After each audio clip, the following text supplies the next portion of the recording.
How's it hanging, everybody? So today we're talking about my top 10 favorite puzzle games released in 2024. I'm also going to talk about some games that I didn't get a chance to play because honestly, this year is just so huge. We have to mention the games that I didn't get to and which that I plan to get to and prioritize for 2025. And then I'm going to go through a couple of honorable mentions, and we got a long way to go. So let's go ahead and get started here without further ado. First up on my list, this is number 10. This is Logi Art Grimoire. Now, this is really simple. This is a Picross game, plain and simple. It's made by the the Jupiter Corporation. This is a Japanese company that has made all of the Picross games basically for Nintendo platforms, going all the way back to the Game Boy with Mario's Picross. They've also made games for like the Super Famicom, the DS, the 3DS, and most recently with the Nintendo Switch. I think there's literally like 10 or 12 or 13 Jupiter Corporation Picross games for the Switch alone. So these folks are busy making Picross puzzles and selling them for relatively cheap on the eShop. And this particular Picross game loses the Picross branding, but it's still very much a Picross game. And this is just called Logi Art Grimoire. And the cool thing about this is it's available on Steam. So if you are a person that's just never picked up a Nintendo Switch, you still get to play Picross. And if you've ever been interested in Picross, this is a really good place to jump in. Now, I will say this is very basic Picross. This actually leaves out some of the cool features of the Nintendo Picross games like Mega Picross and Color Picross. And it really focuses more on this kind of like almost like I guess it's a little bit of a story where you're basically trying to create all of these elements of the earth and blend them to unlock new puzzles. And it's an interesting mechanic, I guess, but really what's way more interesting is Picross. So Picross, as you can see, are these pixel puzzles that actually derive from pen and paper. So you can play Picross just in a newspaper and stuff like that. I think that Picross has been available in like Japanese newspapers and different, books and things like that. So it's a popular game in some parts of the world, maybe a little less popular here in the US. But once you get the hang of Picross, it's super fun. It's in the realm of like Sudoku or crossword. It's just good, simple puzzle solving fun. So if you want to get into Picross and you never have, look no further. Okay, next up, we're going to talk about this game, which is Tetris for the Chromatic console. Now, the Chromatic console is a Game Boy Color, essentially, and this cartridge will also work for Game Boy Color and the original Game Boy and the Analog Pocket, and I'm sure for a lot of these retro handhelds out there, this will work as well. But this is really cool because this is an officially licensed version of Tetris from Alexi, or licensed by Alexi, and I believe Hank, the publisher of Tetris. Alexi is the creator of Tetris. So this is officially licensed Tetris game, and it's great. It's just like a modern version of Tetris for Game Boy. So being able to put this game on, the Analog Pocket or the Chromatic or whatever you got around, or one of these retro emulation devices, it works with that too. And it's just a fantastic modern version of Tetris. And I highly recommend checking this out because it really just, old school Tetris is fine, but new school Tetris is just a little bit more fun in my opinion. Sometimes you don't want the just punishing NES Tetris experience, and you want something that plays really snappy and has perfect controls like the, Tetris has perfect controls. That's kind of one of the things about it, but just has that snappier, more modern feel like you would get in a Tetris 99. That's what you get here. I love modern Tetris, and I'm so glad that we have a really good version for Game Boy now. So props to this company, Mod Retro, for licensing this game and then packing it in with their console. It's super cool stuff. Okay, next up, we got Braid. This is from the developer Jonathan Blow. Jonathan Blow also made one of my favorite puzzle adventure games of all time, The Witness. And this is a super mind-bending, super thinky puzzle platformer game that involves rewind mechanics. And holy cow, this game will just absolutely trip you out, because apparently, I'm still working my way through this game, but apparently as you play through it, every room that you walk into, you can absolutely solve every puzzle your first visit. You don't have to like come back later and learn more or unlock a thing. Like, no, it's all there. The solution's right in front of you, but you just can't believe it at first. You're like, there's no way I can do this right now. I'll have to come back to this. So it's super clever, and this is a re-release of Braid. This is like the anniversary edition, and it's definitely a good excuse to check out the game or revisit the game, because the graphics have been just redone. It looks a little bit more beautifully illustrated now. It's not quite as like pixely, and it's Braid. Braid's always been great, and it's still great, and this is a good excuse to check it out. By the way, I feel like I heard that the sales numbers of Braid have been low, and that's a little bit upsetting. I think that folks should check this game out. You can pick it up, usually on sale for pretty cheap, and then I think it's also on Netflix, so that's another way to check it out. But I highly recommend that you pick this up on like Steam or something, because it's just a great game, and it's worth supporting the developer here. Next up, we have Monument Valley 3. So Monument Valley 3 is a game for mobile. This is the only pure mobile game on the list. And the Monument Valley series takes me back to a time when mobile games didn't like just totally suck. This was a time like, I guess around 12 years ago, when we had games like The Room and the first Monument Valley game, which were just all about exploring touchscreen mechanics and innovating in that way and pushing the hardware and doing really interesting things with the platform. Nowadays, I think everybody that plays video games just wants to avoid mobile, because it just seems like every game on mobile these days has some sort of like free to play, pay to win, microtransactions, obviously, gotcha mechanics. And it feels gross and just kind of abusive to the player, for lack of a better word.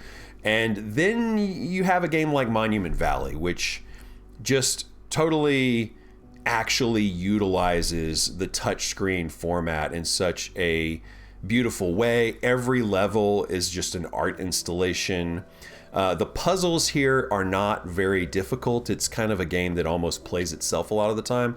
Like, I would find myself just clicking around on a few, like just trying some things out in the level, and next thing I knew, I'd solved the puzzle.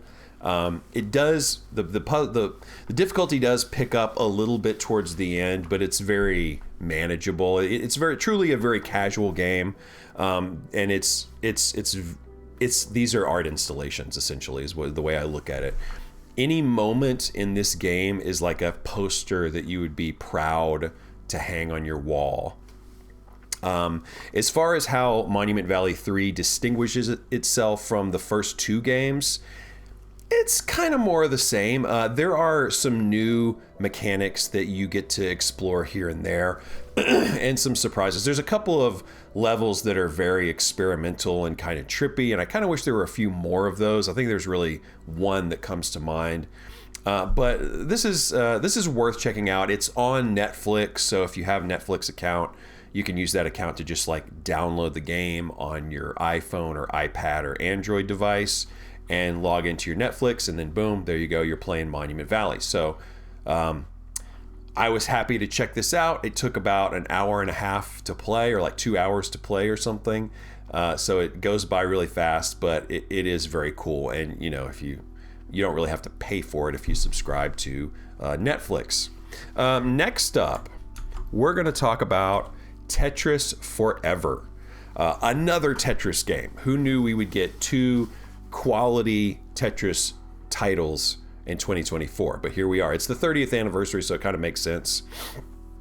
So Tetris Forever is a compilation of many, many Tetris games that have come out over the years on various platforms, on various PC platforms, console platforms, and arcade games.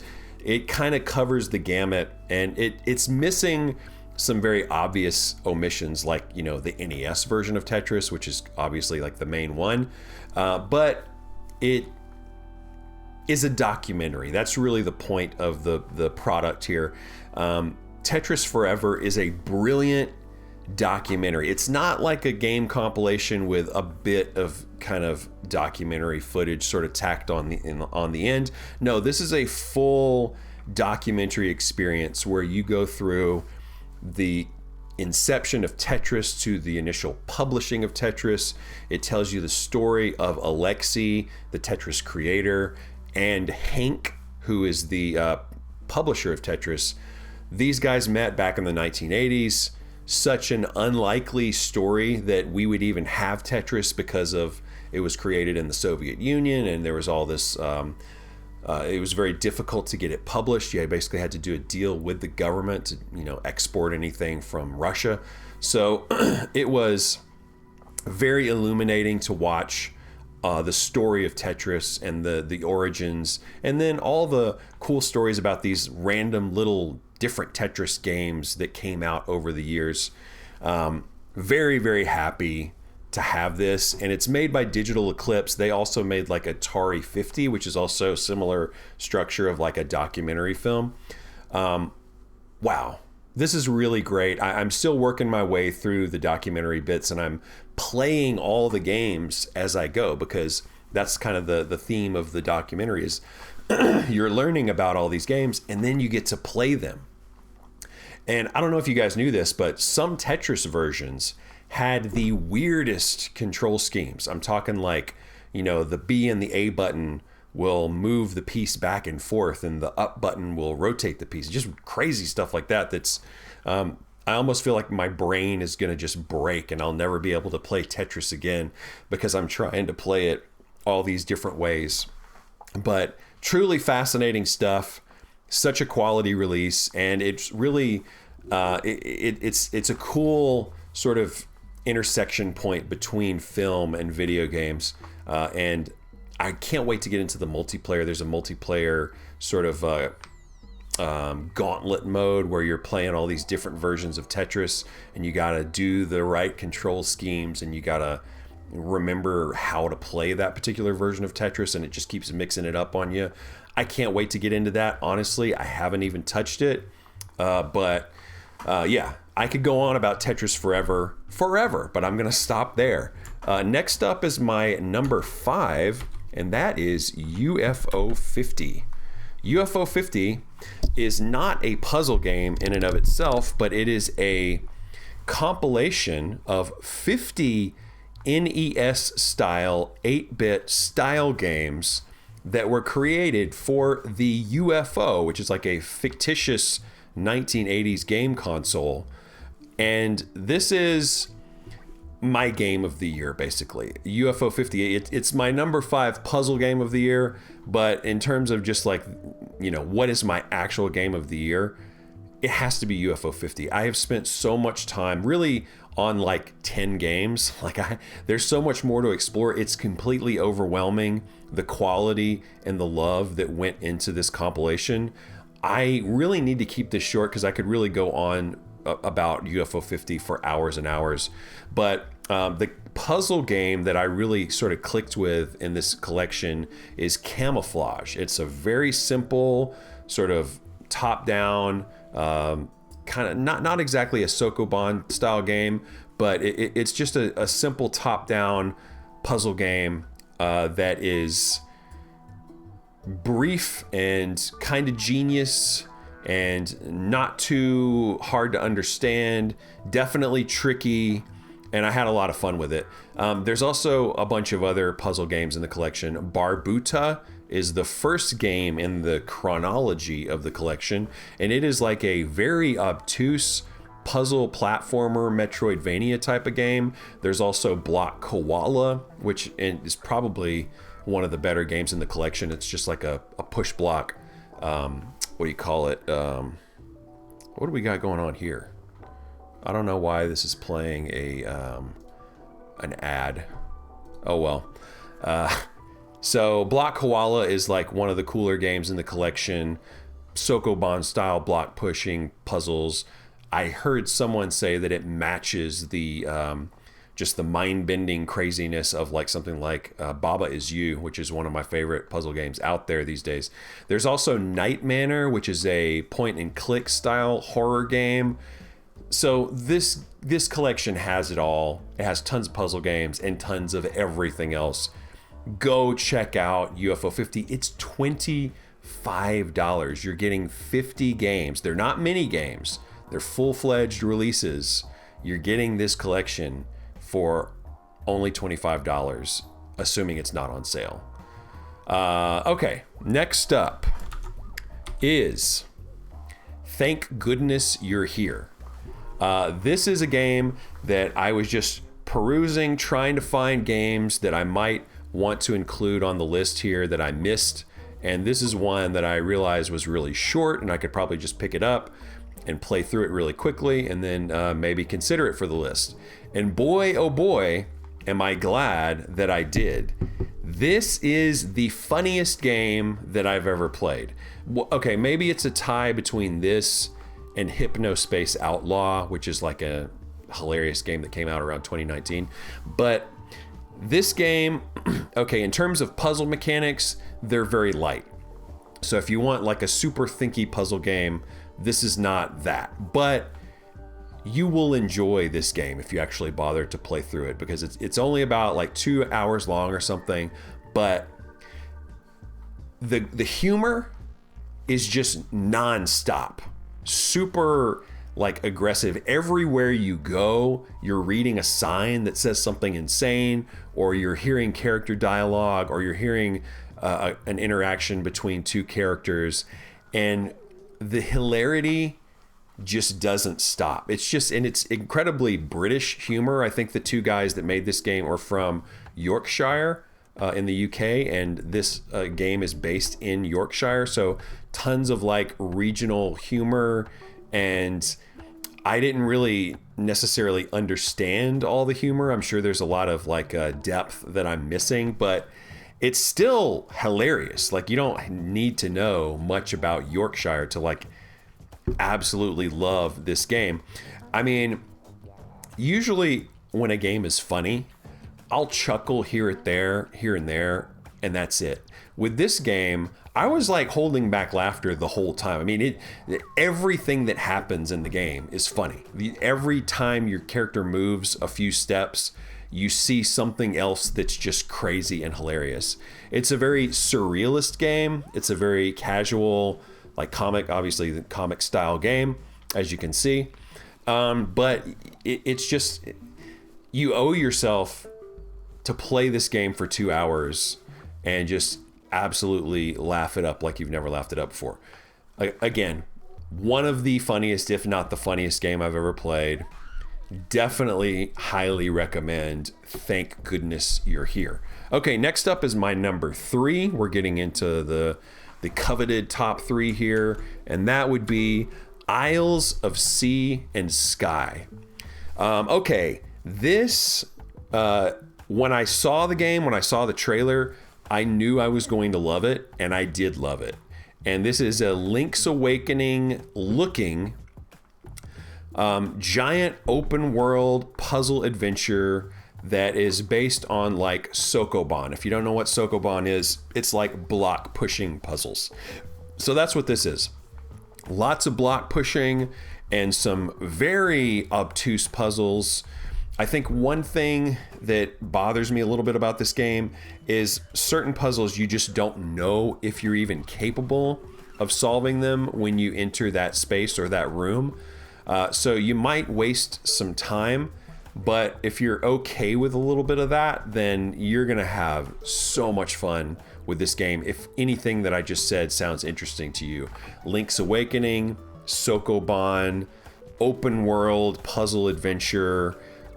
This game is a titan in the genre, I should say. And the fact that this game is number 3 instead of number 1 says a lot about how good this year actually is. And speaking of that, let's get into number 2, which is Animal Well. Animal Well is, again, I can't believe this game is number 2. Any other time of the year or any other year, this game would be number 1. I don't know if our trailer is gonna load here, but I'm just gonna roll with it. Animal Well is a puzzle platformer Metroidvania. It is not a combat oriented game. It's more just about exploration, uncovering all of these layers of secrets and solving things and gaining access to new areas. It is incredibly deep. It is incredibly moody and atmospheric with its visuals and its kind of ambient soundscapey soundtrack that it has going. I had so much fun. I was hypnotized by this game. I couldn't put it down. I didn't play it in one sitting, but I played it like over the course of like a couple days, and I couldn't put it down. Once I started, I was stuck. So it's a good thing I had a couple of days off there to actually take in Animal Well. But wow, again, any other year this could have been Game of the Year easy. Next up, we have a couple of honorable mentions that I'm going to get into. First is had to talk about it, Balatro. If this were on my list, it would be very high. But Balatro is not a puzzle game. It's closely adjacent to puzzle games because, well, it's a card game, it's a tactics game, it's a turn-based game, it's a poker game, it's a deck building game, it's a roguelite game, it's a billion different things. But Balatro is not the underdog right now. Balatro is the big dog indie that came into town, got nominated for a Game Award of the Year, made a lot of people angry. Actually, that I guess their favorite game didn't get nominated, and they're like, oh, what's all this? This poker game. What? How could this get Game of the Year? Blah blah blah. And then they all went and played Balatro, and then they understood what was going on with Balatro. Balatro is, I'm not going to say it's the best deck builder I've ever played. I do tend to favor Slay the Spire a little bit if I had to pick one. But Balatro is just super approachable.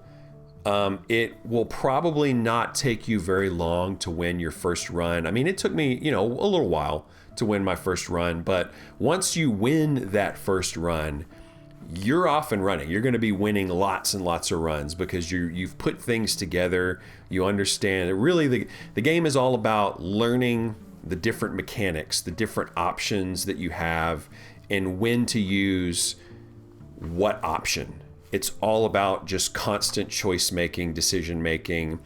How do you get the perfect synergy in your set of jokers and your set of extra playing cards and everything else? Just really cool to just start a normal run of this game, and then by the end of it, you're popping like 100,000 points per hand and stuff like that. It's just crazy the way the multipliers really pile up, and Balatro is addicting. It is what it is. So if you haven't checked it out, I recommend it, but be careful because this one is a real time sinker. Next up, I have to mention Legend of Zelda Link's Awakening. No, not Link's Awakening. Legend of Zelda Echoes of Wisdom. It looks like Link's Awakening, but lucky me, in 2024, I got a brand new, from the ground up, Legend of Zelda top-down 2D Zelda game. I never thought that I was going to get a new 2D Zelda game again. I thought that Link's Awakening was just like a little, Nintendo's just like, here you go, nostalgists. Here's a little something. Maybe we can sell this game to families, and if you're old and you like Zelda, then maybe you'll like it as well. And I was like, yep, that's me. And then I was happy to get it. I would have rather had a new game. But now, in 2024, I finally get that new game. And not only is it a brand new Zelda game, but it's a game, where you're playing as Zelda. And it's also all about the summons and all about the echoes. And it's like, has kind of almost feels like it's like a role-playing puzzle adventure action game or something. I don't know. It has many intersection points of genre here because it is a Zelda game and it feels like a Zelda game, but just the way you're actually navigating is totally different and totally unusual and awesome. I mean, I loved this game. And if this were a pure puzzle game, I guess, then it would, of course, have made the list. But instead, it's just an honorable mention here at the end. And now we're getting into my number one puzzle game of the year. Have you guessed? I bet you didn't guess. But here it is. It is. Of course, it's not loading. We got to fix that because we got to definitely see the majesty that is Riven. Here it goes. It's the Riven remake, and it's playing at 4K. I'm going to reduce that down to little 1080p. The Riven remake. First of all, Riven is the best Myst game. There's really not a close second, I don't think. I mean, the first Myst game is fun, but it's like a 5-hour game. It's kind of just scratching the surface. Riven is where it really gets real. This is like a proper, this is what Myst should have and could have been, I guess, but budgetary things and game size back in the 90s and stuff like that, it just wasn't really possible to do Riven at the time. So when we got Riven, it was incredible. And it was an incredibly obtuse game. I mean, Myst was rather obtuse as well, but Riven was just, it was a game I got stuck on as a kid. And I was kind of salty about that for a while. But as an adult, I came back to Riven. I played it. I beat it. I loved it. And now we have this incredible remake of Riven, and it is wonderful. And look at, why is this happening? Okay, we're playing Digital Foundry now. My bad, Digital Foundry. Didn't mean to do that to you. Didn't mean to do you like that. Can I go back? Yes, I can. All right. Sorry, guys. One day I'll get it together and I'll actually produce videos and stuff. But so anyway, yes, Riven is the ultimate Myst game. And this thing looks so good and runs so well. Unfortunately, it's only on Steam at this time. No, that's wrong. It's also on like some of the VR platforms. And if you have a VR platform, go for it.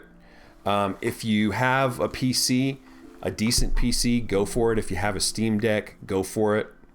I actually got it running really well on the Steam Deck, and I messed around with it, and it was a good time. But okay, Myst and Riven and the whole series. Back in the day, these were just pictures. They couldn't actually render the environment that you were in because it was way back in the day in the 90s, and computers didn't do that kind of thing. So instead of that, you would just look at pictures, and you'd click and you'd move into the next space, and it was a picture. And you would gather items, you would gather information, like, this was the first game or the first series of games that introduced the kind of like leaving a note everywhere. You would go and you'd read a note and it'd give you a hint on something you needed to do. And so there's all these notes all over the world, all these handwritten notes. And I don't think anyone has done that idea as well as Riven does it. Like, Riven was the first to do it, or one of the first, and just does it so convincingly. And I'm telling you, just from the sheer kind of the sheer scale of this game, because it is a really big game, and then the technology they put behind it and everything else, it's just so good, man. It's so good. And I hope they keep going with these Myst remakes. Of course, they remade Myst a couple years ago. But yeah, this is the best puzzle game of the year. Sorry, Animal Well. Sorry, Isles of Sea and Sky. Sorry, thank goodness you're here.